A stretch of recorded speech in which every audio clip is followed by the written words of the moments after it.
it's Marley. Welcome to a new video. Today I'm going to be doing the bedtime book tag.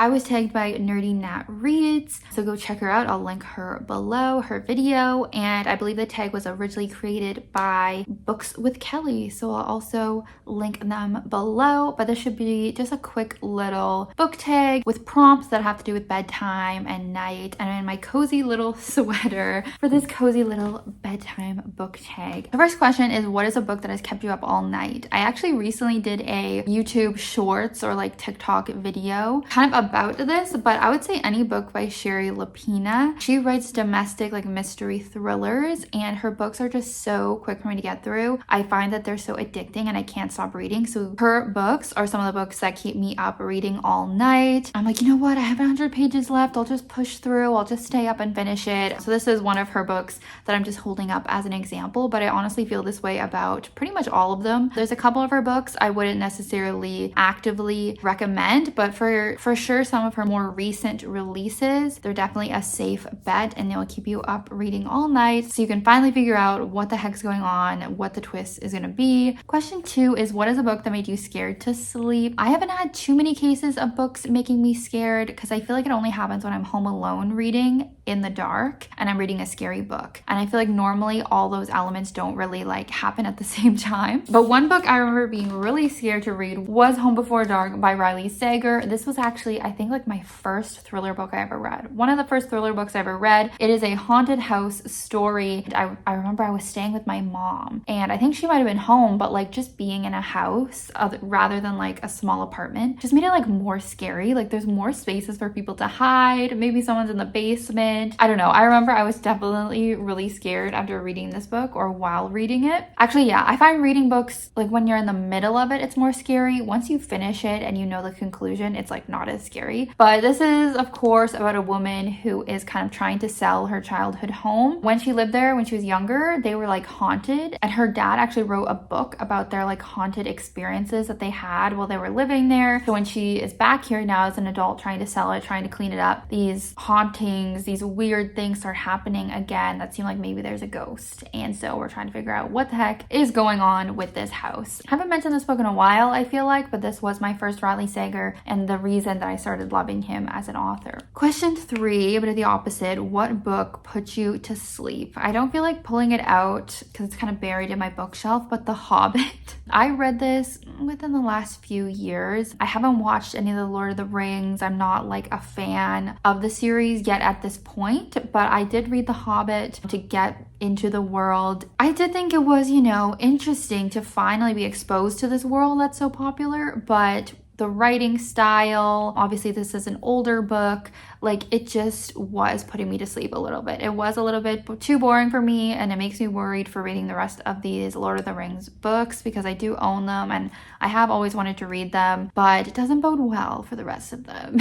Number 4 is, what book had you tossing and turning in anticipation of its release? To be honest, as much as I love books and reading, I feel like because there's so many books I want to read, so many releases, I don't necessarily toss and turn or get like too crazy excited for books anymore just because there's so many constantly coming out that I want to read. But back when I was younger, it definitely would be the Cassandra Clare books, the Mortal Instruments, all of her Shadowhunter books. And those are the ones that still to this day, I do pick them up immediately when they are released. So I guess it's kind of still true. And then one of my more recent beloved authors that I do pick up right away is, of course, Holly Jackson, but I mention her constantly on my channel, so we don't need to harp on that too much, but I'm always so excited for her young adult thrillers. Question 5, what book has your dream boyfriend? Okay, mentioning Cassandra Clare again, if we're going back to like my teen years when I first discovered my love of reading, I would say Jace Herondale from The City of Bones, The Mortal Instruments. I feel like he was the first boyfriend I had that I just loved him. He was so funny. He was obviously described as very attractive. He was just such a great character. So he'll always be a favorite. And then if we're also continuing to throw it back, Levi from Fangirl, this little guy here, this is a classic, but obviously Kath goes to university. She is a fangirl, but she ends up having her first like real life romance with Levi. I always loved Levi because he was super sweet and funny and a great boyfriend to someone who was as anxious and shy as Kath. And I grew up being shy and anxious anxious too, so I feel like that was just kind of the ideal crush. I also like that he's not necessarily described as like having abs and being like this perfect supermodel. Like, he has his little quirks, but he's still just a great bookish crush. And then in terms of nowadays, I would probably say any Emily Henry hero. I always just really connect with her heroes and I love them. Another romance author I've really been enjoying her heroes is Catherine Center. I of course read The Bodyguard earlier this year and loved Jack in that book. Really sweet, really funny. And then I'm currently reading the rom-commers, and Charlie in this book is definitely a bit of a crush. He has his, his issues. He's a bit mean, he's a bit rude, but I just really like how Catherine Center writes her romances, writes her love interest. So question 6, what book would be a nightmare to live in? Obviously a lot of them. A lot of them, but I would say definitely the dystopian ones, like Hunger Games, right? Like the Scythe series, Divergent, like all of those ones would be obviously a nightmare, especially because those can be a little bit more realistic, unlike a full-on fantasy, which is not realistic. There's obviously some dystopian stories where you can see how maybe the world could get there or it reflects some of our issues in real life. So that's obviously scary. A more recent book I read, The Husbands, I wanted to mention for this too. This is about a woman who like keeps getting new husbands. Like every time one of her husbands goes into the attic, a new one will pop out. That kind of seems like a nightmare, like constant random strange men entering your home and you being married to them and expected to just like be with them. A little bit scary. Question 7, what book reminds you of night? I read a lot of, thrillers, and I feel like a lot of the content of those happens at night. One of them I would say is Truly Devious by Maureen Johnson. This is about Stevie, and she is like a little teen mystery solver, a little teen detective, and she's doing a lot of her sleuthing, I feel, at night. And I feel like she goes into like some dark, creepy places while investigating in this series as well. So this book kind of reminds me of night. Another couple I just pulled off my shelf, I'm thinking of Ending Things. I actually feel like this reminds me of night. Obviously the cover is giving nighttime. I actually read this all in one night with Dakota. We just stayed up reading it together and basically all one night. So it kind of reminds me of night in that way. And also because I think a lot of this book takes place at nighttime. We have this couple driving through like a snowstorm to go visit the boyfriend's parents at this farm that they live on. And the woman is contemplating whether she still wants to be with him or if she wants to end things. Very good book. I don't talk about too much because I read it at the beginning of my booktube journey, I think, but I did really like this one. And then Verity, kind of a classic, kind of dark romance thriller. I feel like a lot of this book takes place at night as well, when our main character is kind of creeping around the house or like feeling like Verity is creeping on her and stalking her. Obviously, this is about an author who is hired to ghostwrite for this woman, Verity, who is a famous author, when she gets really hurt and can no longer write her own books. So our main character, Lowen, goes to live in Verity's house. And she starts like sleeping with her husband and she's kind of taking over her life. And it seems like Verity might be creeping around, even though she's apparently in a coma. Is she really?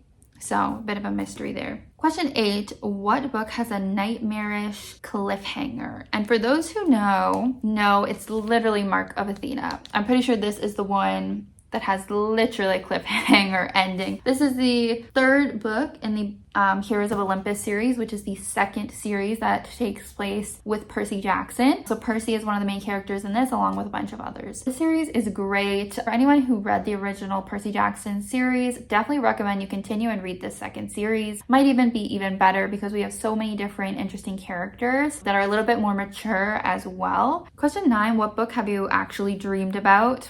I cannot really recall this off the top of my head, like me having an actual dream. I know I'll have a lot of dreams and I'll think like, wow, that could have been a book. Like it was so detailed and it was so interesting, but then I just forget it. When I, of course, was younger, again, to throw it back, the Percy Jackson series and the Mortal Instruments series, the books I have displayed like front and center in my bookshelves, those are books I definitely like obsessed over and just were very much living in my mind rent free. Like I would dream about being in the Percy Jackson world, in the Mortal Instruments world, like wishing I was Clary and all this stuff. So that's probably the best I can answer for this question. Also, the series of unfortunate events, actually, I used to dream about like being in that world, even though it's a terrible world to be in, but that was actually the first series I started loving. Question 10, what fictional monster would you not like hiding under your bed?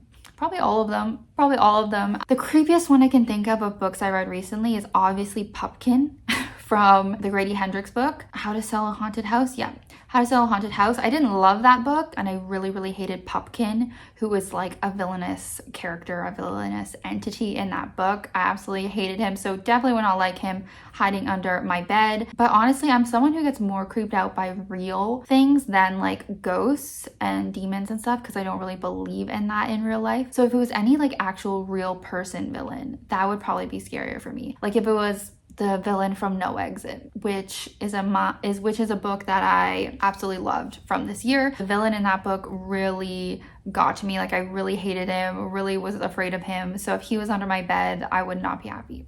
So that's a bedtime book tag. I'm just gonna tag anyone who watches this video and wants to do this tag. I didn't plan anyone. So yeah, if you're watching this, I would love to see you do this tag. Thank you so much for watching. Let me know the scariest book that you have read, the one that kept you at night and gave you nightmares, in the comments below. If you want to comment something, hope you'll subscribe for more bookish videos. I will see you later. Bye.